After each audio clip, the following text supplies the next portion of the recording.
Hello, everyone. This is your friend, my friend, coming back at you with another Shower Thoughts. Today we're doing episode 27, and we're gonna ponder the orb on whatever we're gonna talk about today. So, gathering the thought of the shower. This is part of the creative process. We're doing this together. We're pondering. What did I do today? I like Magic. Oh yeah, I've talked about Magic before. So, Magic the Gathering, big video game. Well, I guess there is the hit video game version of the card game, MTGA Arena, and also other versions, other video game versions of it, but whatever. MTGA or MTGO or whatever you choose to play. Uh, well, I like to play paperback Magic. I like the feel of the cards. I like everything. I'm still really excited to build this Nightmare deck that's coming out with the new commander Umbris Fear Manifest, and much to my dismay, I come to find out that Umbris, the extended art, or the regular art, by the way, there's not a foil version of it, despite being on the promo, no, the super foily special edition packs or whatever they're called. I don't know what they're called, but yes, I saw that it was gonna be in those packs. I mean, then we should be able to get a foil extended art, because I like to get my commanders are nice and shiny. But they don't have it, so it's like, oh, well, whatever. I guess I'll just pick up a regular extended art without the foily. I'll be a pleb. Okay, but other than that, I know all the hype with the werewolves and the vampires. Most of my friends, I think, Sorry Andy and Valid Pompadour, they both have vampire decks, and technically Sodium Cat's also making a vampire deck with a, well, not really like a vampire deck, but it has a vampire commander, so it still counts. And I want to make a vampire commander too. And I have a bit of an idea in my head as to how I want to build it, because I mean I have Edgar Markov. I could make another Edgar deck, but Valid Pompadour already has an Edgar deck, and I want to make my own version of it. Like, I'm thinking of some ideas for it. I'm focusing too much on the Magic. Well, I mean, today's episode is Magic, so we're pondering the orb of Magic. Like we're taking this a step forward.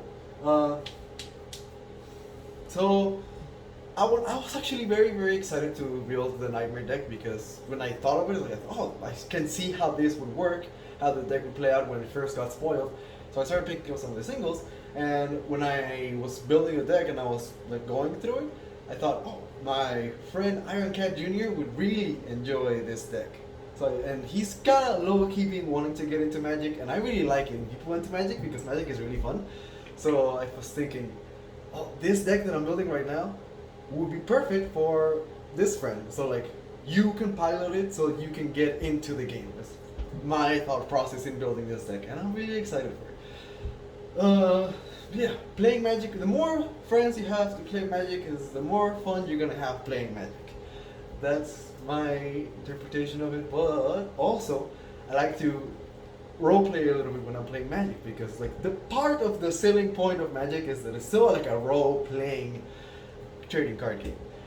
I'm gonna roleplay. If I can't roleplay, I'm gonna roleplay, and because I'm getting really into roleplaying and like these funny games, because like Skyrim, for example, because I've been playing a lot of Elder Scrolls recently, and like the very first time I played Skyrim, it was just like, okay, I'm in the world, I don't know what to do, like I'm just swing sword, gain point, and kill dragon, pretty much. But now that I'm replaying it 10 years later, like I can properly make an RP character.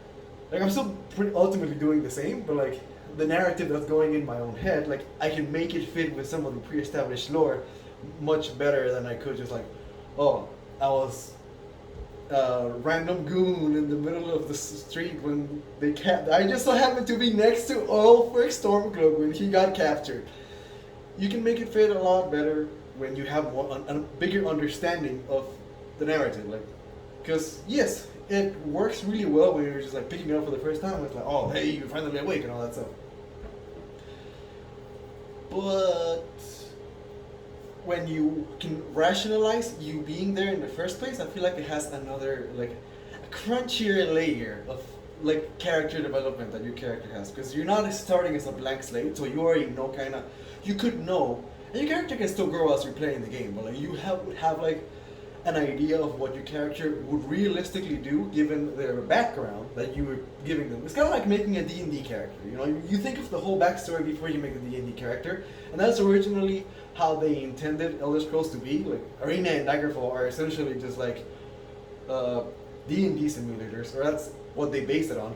Okay, I've been talking for 5 minutes. I'm gonna take this quick shower because we're still doing shower thoughts, and it wouldn't be a true shower thought if I don't take my shower. So, oh, I will see you in a bit.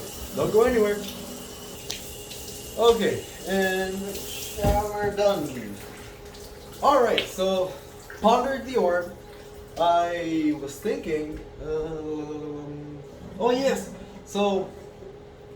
I mean, I pretty much just was thinking about like the magic systems in role-playing games in general, but specifically like Magic and Elder Scrolls and D&D, I suppose, because that's what we were talking about. Oh yes, so I guess using Elder Scrolls as a base example because it's like I'm really familiar with that compared to like D&D at least. The more established the magic system is, like, I guess. I don't want to say like there's. No, actually, that's. Scratch that. So the more established the magic system is, the more you can do with it, I guess. Yeah, because, like, sure, like, I don't want to say like an early magic system is usually very like volatile because like, oh, you can do all these crazy things, which of course were not intended by the R&D and all that stuff. Well, at least as far as Wizards of the Coast is concerned, and like in moving titles, how Elder Scrolls games can change from game to game. How like Morrowind magic was broken, and then in Oblivion magic was still broken, but not in the same way. And then in Skyrim, magic was pretty nerfed.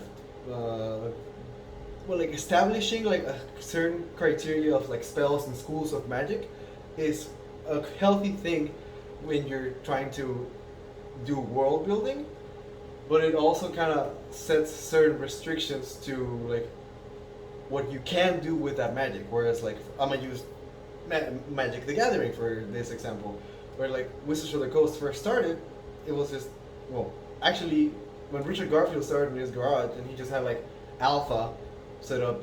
Oh, this is gonna be what the base game is like. You're just establishing the foundation for the rest of the game.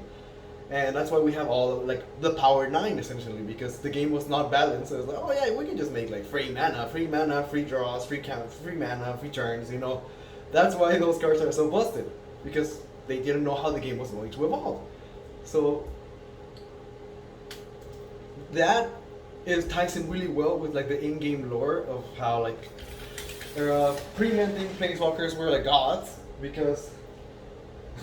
Or like the planeswalkers, we are the planeswalkers. So it's like, yeah, the people who have these old as fuck spells have immeasurable powers, and then we can't get rid of them. So the mending is essentially just like, oh, we're making a new format. So like you can't play with these broken spells unless you're playing Legacy or Vintage. I mean, that's just me trying to like justify it, but I don't know if that was their logic behind it.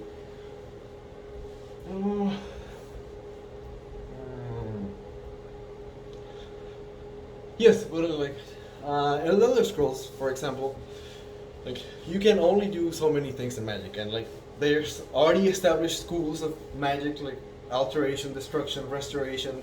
Mysticism is a big one because like it got cut off in Skyrim, so people talk about the fact that it's not there anymore, and it's a pretty good school of Magic. Like we have a lot of really useful spells. So like if you've only played Skyrim, well, you'd say like, well, I don't care, you know. Like, I have fast travel. Why do I care about like mark, recall, like restoration, all that stuff? Yeah, not restoration, but like intervention. Yeah, that's what it is. Like on-CV intervention or like divine intervention. Like, those spells were really useful, but like they were made for Morrowind, so like they're useful in Morrowind pretty much. Yeah, okay. So wrap it up. The main idea is that the deeper the pool that the magic pool that you're working, the more depth you can give to the magic itself. And the shallower it is, I want to say, like, I guess when you step into a puddle, you make a big splash, you know? But you don't really go anywhere. You're just like, puddle. When you step into like one of those deep puddles that look deceptive, and you're just like, ooh. You see, that's kind of like when you go into like a very deep, unexplored magic system or magic lore established. Like, you can't just do magic. Well, I mean, you can at a very basic level, like, oh, fire, sparks, like that's basic magic stuff, I guess. Like most people could agree is like, yeah, that's like colloquial, like basic magic in most systems of magic, like fantasy magic systems at least.